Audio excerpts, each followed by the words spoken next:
हल्द्वानी के बाद अब जोशीमठ। सुप्रीम कोर्ट के कारण हल्द्वानी में हजारों घर तोड़े जाने पर रोक लग गई है। यह आपका प्रयास है। अगर आप इस मुद्दे को लेकर लोगों के बीच नहीं गए होते तो गोदी मीडिया झांकने भी नहीं आता। आपके कारण हल्द्वानी के लोगों के घर बच गए। उत्तराखंड के जोशीमठ में सैकड़ों मकानों में दरारें आ गई हैं। वहां के लोग अपने मकानों को दरकते देख उसी तरह से परेशान हैं जिस तरह हल्द्वानी के लोग अपने घरों को तोड़े जाने के नोटिस से हो गए थे। ऐसा क्या हुआ है कि 1 साल से जोशीमठ बचाओ आंदोलन चल रहा है? धार्मिक महत्व की इस जगह को लेकर सरकार क्यों नहीं तत्पर नजर आती है?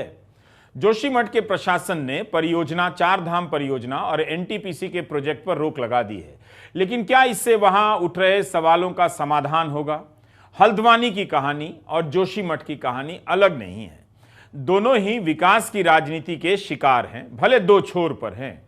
मुझे नहीं पता कि जोशीमठ के लोग हल्द्वानी के लोगों के साथ हैं या नहीं, या हल्द्वानी के लोग जोशीमठ के लोगों के साथ हैं या नहीं, मगर एक चीज मालूम है, आपका एक दूसरे के साथ नहीं होना ही विनाश की राजनीति का विकास है। विनाश की राजनीति का विकास क्या होता है बताने की जरूरत नहीं।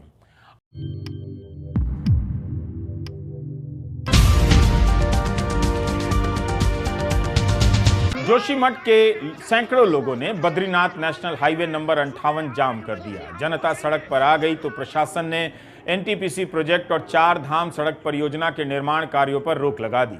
यह तो प्रशासन का फैसला है, मगर जो मकान दरक रहे हैं उनका क्या होगा? पिछले साल 24 दिसंबर को भी जोशीमठ के लोगों ने जबरदस्त प्रदर्शन किया था, लेकिन तब उनकी बात क्यों नहीं सुनी गई? दिसंबर से पहले अक्टूबर के महीने में भी जोशीमठ के लोगों ने बाजार बंद किया ताकि सरकार का ध्यान उनके दरकते घरों की तरफ आ जाए। यहां चल रही परियोजनाओं पर रोक लगे। अगर लोग सड़क पर ना आते तो थोड़े समय के लिए ही सही इन परियोजनाओं पर रोक नहीं लगती, पर यह रोक हमेशा के लिए भी नहीं है। उत्तर भारत के लोग जोशीमठ के इन दरकते मकानों को ठीक से देख लें। आपके घरों में बिजली आए इसलिए इनके घरों में अंधेरा आ रहा है। किसी की गली में दरार आ गई है तो किसी के मकान के भीतर दरार है, किसी की छत दरक गई है तो किसी की दीवार। लोग अपने अपने घरों की दीवारों में आ रही दरारों को दिखा रहे हैं। क्या आप ऐसे विकास को गले लगा लेंगे जिसके कारण आपके घर दरक जाएं? एक घर बनाने में कितने साल लगते हैं, कितना पैसा लगता है? जनता बोल रही है, सरकार सुन भी रही है, मगर चुप हो जाती है। सरकार ने कुछ किया होता तो जोशीमठ की जनता को सड़क पर नहीं उतरना पड़ता। टाइम्स ऑफ इंडिया में शिवानी आजाद और गौरव तलवार की रिपोर्ट पढ़ रहा था। इसके अनुसार अगस्त 2019 में रवि चोपड़ा कमेटी ने चार धाम सड़क परियोजना को लेकर गंभीर चेतावनी दी थी। उसके बाद यह मामला सुप्रीम कोर्ट पहुंचा। कोर्ट ने 2021 में परियोजना को हरी झंडी दे दी। अखबार की रिपोर्ट में रवि चोपड़ा का बयान है कि बॉर्डर रोड ऑर्गेनाइजेशन को इलाके का जियोलॉजिकल, जियोफिजिकल, जियोटेक्निकल सर्वे करना चाहिए था, जो नहीं किया गया। कल्पना कीजिए कि आपके घर होते और इस तरह से किसी परियोजना के कारण दरक रहे होते और आप दिल्ली में होते तो मीडिया क्या करता? ये पूरा फाड़ ये अंदर तक पूरा उजाला दिख रहा है। वो तो थोड़ा मिट्टी लगाया, वो तब पत्थर, तब सीमेंट, तब जाके थोड़ा वो हो रहा है। रोज हम जाते आते था कि पर ये जो जरा कर मकान है तो पूरी पूछता टूट होता है, स्कूल का नहीं रोता।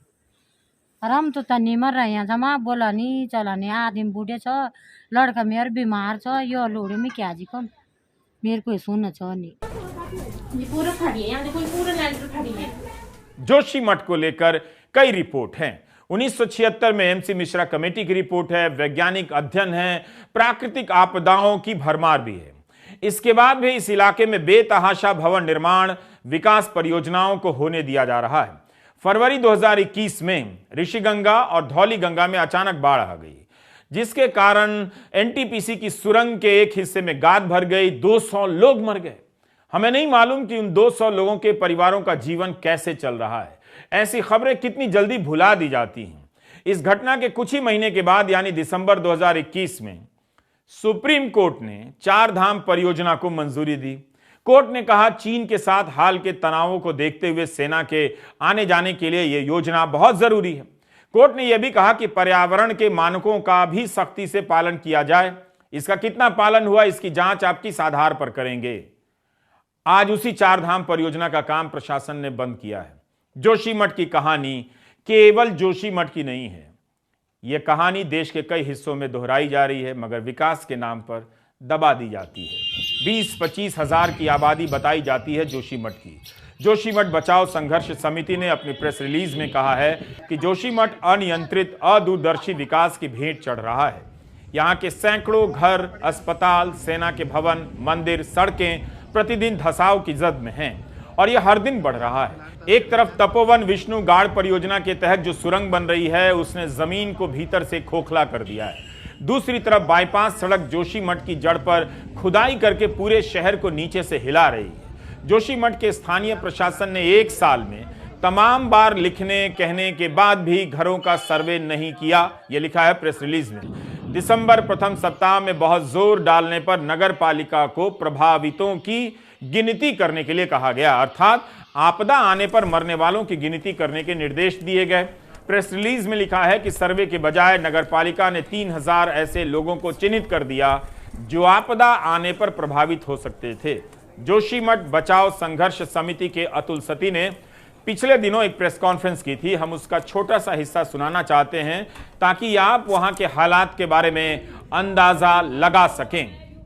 जोशीमठ की जनता पिछले साल भर से इस बात को लेकर के चिल्ला रही है। लोग वहां टूटे फूटे घरों में, दरार वाले घरों में लोगों ने अपने घर की छतों को बल्लियों से अटकाया हुआ है। घर की दीवारों की जो दरारें हैं उनको पुराने कपड़ों से पाटा हुआ है और इस तरह से लोग उस ठंड में जो है जीवन बिता रहे हैं। लगातार इस बात की मांग की जा रही है कि उन लोगों का विस्थापन, पुनर्वास किया जाए, उनके लिए जो है तत्काल कोई वैकल्पिक व्यवस्था की जाए। लेकिन साल भर में सरकार पहले तो 14 परिवार प्रभावित थे, उनकी व्यवस्था नहीं कर पाई। आज के दिन पर तो 500 से ज्यादा परिवार उसमें प्रभावित है और किसी भी दिन अगर कोई हल्का सा भूकंप का झटका आया, वो इलाका तो भूकंप के लिए भूकंप संवेदी क्षेत्र है, जोन 5 में है। वहां जो है कभी भी अगर भूकंप का हल्का झटका आया तो सैकड़ों हजारों लोगों का जो है वो सड़क पर आ जाएंगे। बड़ी तबाही की आशंका है। वो कोई छोटा शहर, छोटा गांव नहीं है जहां 10-20 परिवार रहते हो। परिवारों की संख्या ही कम से कम 5000-6000 से ऊपर है। हमारा वीडियो लंबा है, मगर आपके साथ जो लंबा खेल चल रहा है उसे समझने के लिए पूरा देखा कीजिए। जिसका घर टूटने वाला हो उसका दर्द क्या होता है, आप हल्द्वानी के लोगों से पूछिए, और जिसका घर धंसने वाला हो उसका दर्द क्या होता है आप जोशीमठ के लोगों से पूछिए। फिर ट्विटर पर उन लोगों का कलेजा देखिए जो पत्थर का हो चुका है, जहां कई लोग हल्द्वानी के लोगों के घर तोड़े जाने पर मजहब के नाम पर जश्न मना रहे हैं।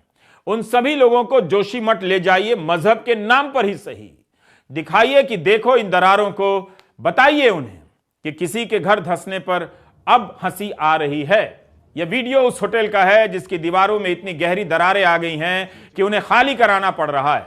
जोशीमठ के होटल माउंट व्यू और होटल मलरी, इनको बंद कर दिया गया है। इनकी हालत ही बता रही है कि जोशीमठ में तुरंत ध्यान देने की जरूरत है। लाइव मिंट में छपा है कि मकान दरकने से अभी तक 38 परिवारों को उनके घरों से हटाया गया है। अमर उजाला लिखता है कि 80 घर खाली कराए गए हैं। चमोली प्रशासन के 5 जनवरी के बुलेटिन में जानकारी दी गई है कि यहां के 561 घरों में दरारें हैं। जब सरकार ने ध्यान नहीं दिया तब जोशीमठ के लोगों ने वैज्ञानिकों से अनुरोध किया, आप ही आइए और अध्ययन कीजिए। क्या आप उन वैज्ञानिकों का नाम तक जानते हैं जो खुद इन इलाकों में गए और निजी तौर पर अध्ययन किया और एक रिपोर्ट जनता को दी?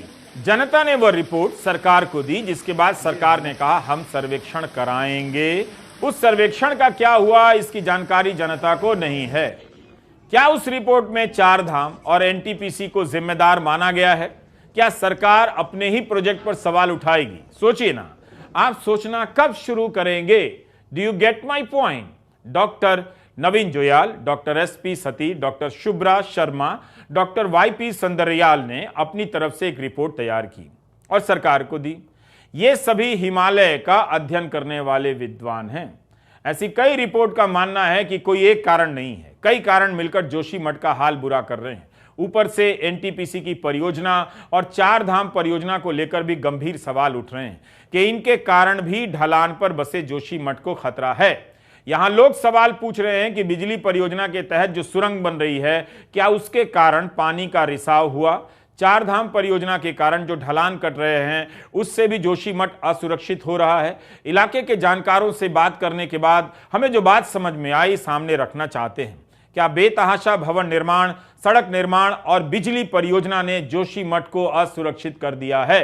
यह हमारा सवाल है। सबसे पहले आप इस तस्वीर को देखिए। यह तस्वीर उस रिपोर्ट से है जिसे एसपी सती, डॉक्टर शुभ्रा शर्मा, डॉक्टर नवीन जुयाल ने तैयार की है। एक तरफ 1890 का जोशीमठ है जिसमें बसावट बहुत कम है, मकानों की संख्या कम है। दूसरी तरफ 2022 की तस्वीर है, मकानों से जोशीमठ की ढलान ढक दी गई है। पुराने समय में जो मकान बनाने की विधि थी उससे काफ़ी अलग इस समय ईंट और सीमेंट के बने मकानों ने ढलान पर बोझ डाला ही होगा। इस तस्वीर में जोशीमठ ढलान पर बसा दिख रहा है। यह पूरा इलाका ढलान के कारण ही बसा है। यह ढलान बनी है हजारों साल पहले हुए भूस्खलन से। इलाके के ऊपर पहाड़ खिसकने लगे तो पत्थर, मिट्टी और गाद जोशीमठ के इलाके में जमा होने लगे। 7वीं सदी से जोशीमठ में बसावट का दौर शुरू होता है और चप्पे चप्पे पर कंक्रीट इमारतें भर जाती हैं। तो पूछा जा रहा है कि क्या इन मकानों से जोशीमठ धंस रहा है, या यह भी हो सकता है कि लोगों के घरों को तत्कालिक खतरा यहां बन रहे भवन निर्माण से नहीं, आसपास की परियोजनाओं से ज्यादा है, जिसके लिए पहाड़ तोड़े जा रहे हैं, सुरंगें बिछाई जा रही हैं। सवाल उठ रहे हैं कि क्या बिजली परियोजना के कारण पानी का रिसाव हो रहा है। करंट साइंस पत्रिका में पीयूष रौतेला ने लिखा है कि शेलंग गांव के नजदीक कुछ किलोमीटर सुरंग बन रही थी, लेकिन दिसंबर 2009 में टनल बोरिंग मशीन ने जमीन के अंदर प्राकृतिक स्रोतों को छेड़ दिया। कई दिनों तक पानी निकलता रहा। सवाल उठ रहा है कि कहीं इस कारण से जोशीमठ धंस तो नहीं रहा। 2010 में करंट साइंस पत्रिका में पीयूष ने लिखा है कि उस समय हर दिन पानी बहता रहा। इतना पानी बर्बाद हो गया कि पानी का संकट पैदा हो गया इलाके में। टाइम्स ऑफ इंडिया की रिपोर्ट के अनुसार अब एनटीपीसी ने जोशीमठ में पानी की आपूर्ति के लिए सोचिए 16 करोड़ रुपए देने की बात की। यह भी कहा है कि यहां के मकानों का बीमा होगा, जो नहीं किया गया। अखबार में यह बात जोशीमठ नगरपालिका के चेयरमैन शैलेंद्र पवार के हवाले से लिखी गई है। 2010 में हमारा यानी कि जोशीमठ के संघर्ष समिति का, एनटीपीसी का और केंद्र सरकार के ऊर्जा मंत्री सुशील कुमार शिंदे जी की मध्यस्थता में एक समझौता हुआ हमारा। उसमें एनटीपीसी ने यह मानते हुए कि जोशीमठ का जो उनके जो सुरंग है, उनकी सुरंग में पानी आ रहा है, जिससे जोशीमठ के जल स्रोतों का पानी नीचे चला गया। इसको मानते हुए उन्होंने जोशीमठ को 16 करोड़ रुपए दिए पेयजल व्यवस्था के लिए। उसी समझौते में उन्होंने ये माना कि जोशीमठ के घर मकानों में दरारें आ रही हैं उनकी परियोजना की वजह से, तो वो हमारे घर मकानों का बीमा करेंगे। सरकार झूठ बोल रही है। सरकार और सरकार में बैठे हुए लोग झूठ बोल रही है कि हम लोग कर रहे हैं, क्योंकि जो वहां पर नुमाइंदे एसडीएम के रूप में बैठे हुए हैं वो तो कहते हैं कि जब मकान टूटेगा तब जाकर के हम 3 लाख 4 लाख रुपए देंगे। भाई आज की तिथि में जोशीमठ में जो परियोजनाएं बन रही है, परियोजनाओं की वजह से सारा पानी रिसाव हो रहा है। नीचे से बाईपास बनना, बाईपास की बड़े बड़े धमाके हो रहे हैं, बड़े बड़े डायनेमाइट वहां लगाए जा रहे हैं, बड़ी बड़े जो है सुरंगें वहां बनाई जा रही है। उससे पूरा जोशीमठ हिल गया है और जोशीमठ जो असली जोशीमठ है उसका स्वरूप में तमाम जगह दरारें आई हुई है। बहुत सारे सवाल हैं, बहुत सारे कारण हैं जिनके जवाब जरूरी है। जोशीमठ को लैंडस्लाइड जोन माना जाता है। भूकंप की तीव्रता के हिसाब से खतरनाक जगह है। क्या यहां भवन निर्माण से लेकर सड़क निर्माण, बांध और बिजली परियोजनाओं ने सारी हदें पार कर दी हैं? सबको पता है कि जोशीमठ की भौगोलिक स्थिति क्या है। यह इलाका बहुत ठोस नहीं है, इसके बाद भी यहां बिजली परियोजनाओं को मंजूरी दी गई है। पीयूष रौतेला ने करंट साइंस पत्रिका में उस वक्त लिखा था 2010 में कि एनटीपीसी ने जियोलॉजिकल सर्वे ऑफ इंडिया से सर्वे नहीं कराया, बल्कि एक प्राइवेट कंपनी से कराया। और क्यों कराया होगा आप समझ सकते हैं। तो हम सब जान रहे हैं, फिर भी अनदेखा कर रहे हैं। ये सबको पता है कि जोशीमठ बहुत संवेदनशील इलाके में है और ये एक पैराग्लेशियल रीजन है, यानी यहाँ पहले ग्लेशियर था जो पिघल गया और उसका मलबा यहाँ पर पड़ा है। उस अस्थाई जमीन पर टिके हुए शहर को जिस सावधानी के साथ डील करना चाहिए था वो नहीं किया गया और इसीलिए जोशीमठ आज संकट में है। इसकी वजह क्या है? जोशीमठ के बद्रीनाथ जाने का रास्ता है, जोशीमठ हेमकुंड साहिब जाने का रास्ता है, दोनों बड़े तीर्थ स्थान हैं। जोशीमठ फूलों की घाटी जाने का रास्ता है जो यूनेस्को का वर्ल्ड हेरिटेज है और एक बहुत बड़ा टूरिस्ट सेंटर है, और यहाँ पर विंटर स्पोर्ट्स स्कीइंग के लिए भी लोग आते हैं औली में। तो इसलिए ये बड़ा हब बन गया रोजगार का, व्यापार का, और इसलिए यहाँ पर लोग आके बसते गए। लेकिन सरकार ने क्या किया? एक कारण और इसमें जोड़ना है कि 62 की लड़ाई के बाद यहाँ पर सेना के आने की वजह से निर्माण कार्य जो ज़रूरी थे वो भी किए गए और सड़कें बनाई गई। नदियों के होने की वजह से यहाँ पर जो है वो हाइड्रो पावर प्रोजेक्ट सरकार ले आई और 1980 में एक जेपी का हाइड्रो पावर प्रोजेक्ट आता है, काफ़ी बड़ा प्रोजेक्ट है वो। और उसके बाद अभी जो 2005 या 6 में नरेंद्र तिवारी जब सीएम थे तो दूसरा प्रोजेक्ट आता है एनटीपीसी का। तो ये जो बड़े निर्माण कार्य शुरू हो गए, तोड़फोड़ शुरू हो गई, इन्होंने जोशीमठ की हालत खराब कर दी। तो सरकार में बैठे हुए लोग और बहुत सारे लोग ये कहते हैं कि लोकल लोगों ने वहां पर निर्माण कार्य किए, बहुमंजिला इमारतें बनाई, जरूर बनाई, लेकिन सरकार क्या कर रही थी? सरकार भी लोगों के विरोध के बावजूद उन प्रोजेक्ट्स को बढ़ा ही रही थी, जो प्रोजेक्ट्स जो हैं वो काफी विनाशकारी थे। यानी सस्टेनेबल डेवलपमेंट का जो रास्ता था वो सरकार ने भी नहीं सोचा, और आप कह सकते हैं कि वहां की आम जनता जो है उसमें कुछ हिस्सा है जिन्होंने उसकी अनदेखी की। पहाड़ों पर यह पहली बार नहीं हुआ है। ऐसे कई गांव मिलेंगे जो वहां से कुछ किलोमीटर की दूरी पर बन रही सड़क के कारण धंस गए। जोशीमठ 7वीं सदी में बसना शुरू होता है। वहां से आदि शंकराचार्य ने यहां एक मठ की स्थापना की। सर्दी के दिनों में बद्री विशाल जोशीमठ में ही तो विराजते हैं। एक साधारण गांव से अब यह बड़े शहर की तरह बस गया है। बाईपास बन रहा है जिसे लेकर भी विरोध है कि अगर पर्यटक जोशीमठ के बाहर से चले जाएंगे तो इलाके का कारोबार चौपट हो जाएगा। जब आप उस बाईपास के लिए पहाड़ों को नीचे से काटेंगे तो फिर भूस्खलन होगा। जब आपके मकान दरक जाएंगे तो आंदोलन होगा, और एक दिन गोदी मीडिया कहेगा कि ये लोग विकास और देश की सुरक्षा के विरोधी हैं।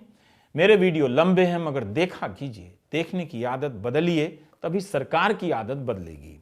जोशीमठ को बचाना है तो आपको अपने दिमाग के भीतर विकास की फाइल पलटनी पड़ेगी। धर्म के हिसाब से लोगों के घरों को देखना बंद कर दीजिए।